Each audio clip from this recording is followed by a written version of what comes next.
Welcome to our channel target for judiciary. आज हम start करते हैं BNSS यानी कि भारतीय नागरिक सुरक्षा संहिता 2023। इसका एक्ट नंबर है 46।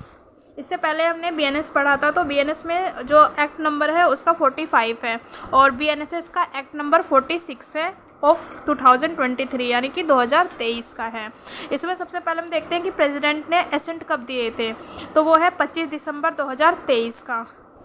BNSS की इन्फोर्समेंट डेट क्या है, वो है 1 जुलाई 2024 का। अब इसमें BNSS में हम पढ़ते हैं कि शेड्यूल्स के बारे में। तो BNSS में 2 शेड्यूल्स हैं। पहला जो है क्लासिफिकेशन ऑफ ऑफेंसेस की बात करता है और दूसरा जो है वो एनी अदर लॉ के बारे में बात करता है। यदि हम क्लासिफिकेशंस की बात करते हैं, ये आपके CRPC के लास्ट में दिए जाते हैं, जिसमें कि हमारे क्लासिफिकेशंस दिया हुआ है ऑफेंसेस के रिगार्डिंग। जो BNSS में पनिशमेंट होती है उसके रिगार्डिंग जो भी हमारे ट्राइबल कोड्स हैं वो बेलेबल है, नॉन बेलेबल है या कॉग्निजेबल है या नॉन कॉग्निजेबल है, उसके रिगार्डिंग जो है सारी जो है वो हमारे शेड्यूल्स में बताई जाती हैं। जैसे कि फर्स्ट शेड्यूल्स में हमारे क्लासिफिकेशन ऑफ ऑफेंसेस है, यानी कि ऑफेंसेस के क्लासिफिकेशंस के बारे में बताया गया है, जिसमें इसमें फर्स्ट जो है वो बताता है सेक्शंस के बारे में एंड सेकेंड जो है ऑफेंसेस के बारे में बताता है। थर्ड पॉइंट जो होता है वो पनिशमेंट के बारे में बताता है एंड फोर्थ में कि ये जो ऑफेंस है वो कॉग्निजेबल है या नॉन कॉग्निजेबल है। फिर फिफ्थ पॉइंट बताता है इसका बेलेबल है या कि नॉन बेलेबल है। और कोर्ट का जो है ट्रायल बाय विच कोर्ट, यानी बाय व्हाट कोर्ट ट्राइबल, यानी किस कोर्ट द्वारा वो ट्राइबल होगा। यानी कि इन शॉर्ट ये देखें तो BNS में जो पनिशमेंट बताई जाती है, भारतीय नागरिक संहिता में जो पनिशमेंट बताई गई है, उसको जो है कि हमें किस किस जो है कि वो कॉग्निजेबल है या नॉन कॉग्निजेबल है या फिर वो बेलेबल है या नॉन बेलेबल है, इस बारे में सारी इन्फॉर्मेशन जो है हमें BNSS में बताई गई है और किस सेक्शंस में वो पनिशेबल है।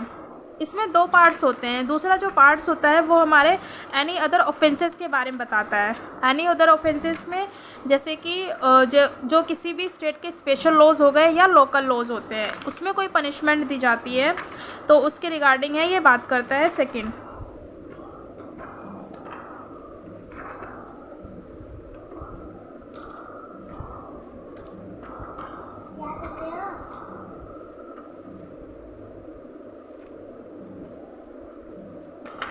ये देखिए classification of offences against other law, यानी जो अदर लॉज हैं उनके रिगार्डिंग जो ऑफेंसेस बता रखे हैं वो इसमें बताए हैं।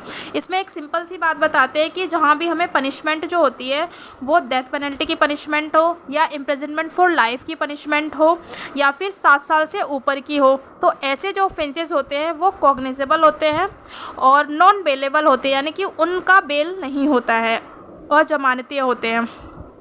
और वो किस कोर्ट के थ्रू ट्राइबल होते हैं, यानी कि उनका ट्रायल जो होता है वो किस कोर्ट के द्वारा किया जाता है, तो वो किया जाता है कोर्ट ऑफ सेशन के द्वारा।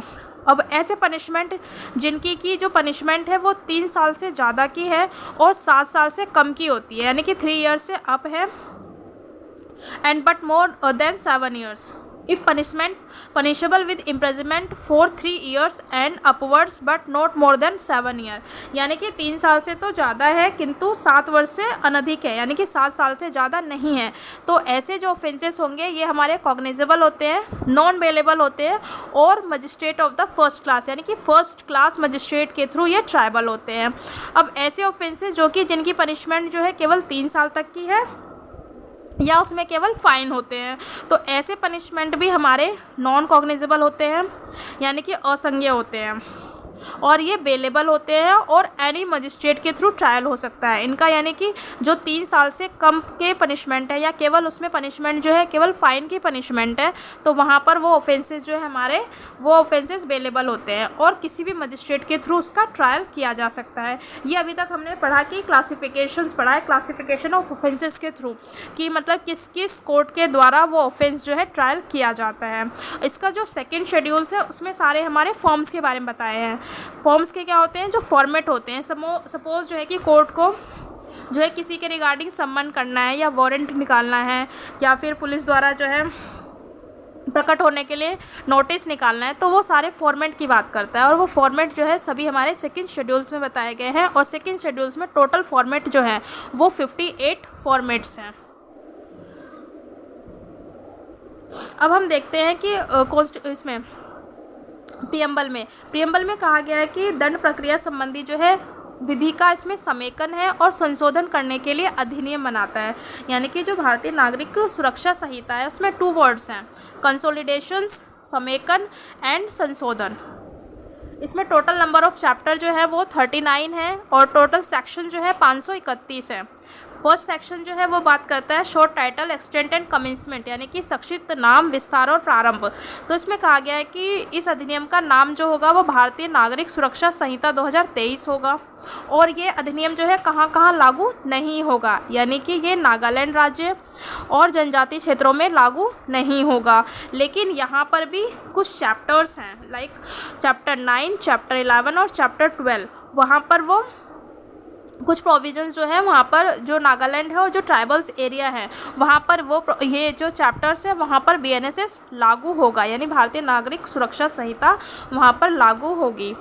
बट कुछ कंडीशंस है जहाँ पर राज्य सरकार है वो नोटिफिकेशन निकाल कर, चाहे वो नागालैंड राज्य हो या ट्राइबल एरिया हो, वहाँ पर कुछ प्रोविजंस को लागू कर सकते हैं। अब ऐसा क्यों कहा कि स्टेट गवर्नमेंट जो है बाय द नोटिफिकेशन जो है कि या तो पूरे स्टेट पर या स्टेट के किसी भाग में BNSS लागू कर सकता है। ऐसा इसलिए है क्योंकि जो एजुकेशन है हमारा वो कॉन्करेंट लिस्ट का मैटर है। कॉन्करेंट लिस्ट मतलब समवर्ती सूची का विषय है। समवर्ती सूची जो कि संविधान में 7वीं शेड्यूल्स में बताया गया है।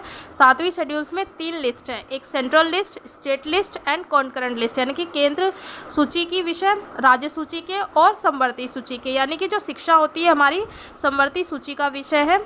इसलिए यहाँ पर जो अमेंडमेंट है वो राज्य सरकार भी कर सकती है। इसलिए यहाँ पर लिखा गया है कि जो स्टेट गवर्नमेंट चाहे तो वहाँ पर नागालैंड राज्य और जनजातीय क्षेत्रों में BNSS लागू कर सकती है, उसके पूरे पार्ट्स पर या किसी एक पार्ट पर लागू कर सकती है।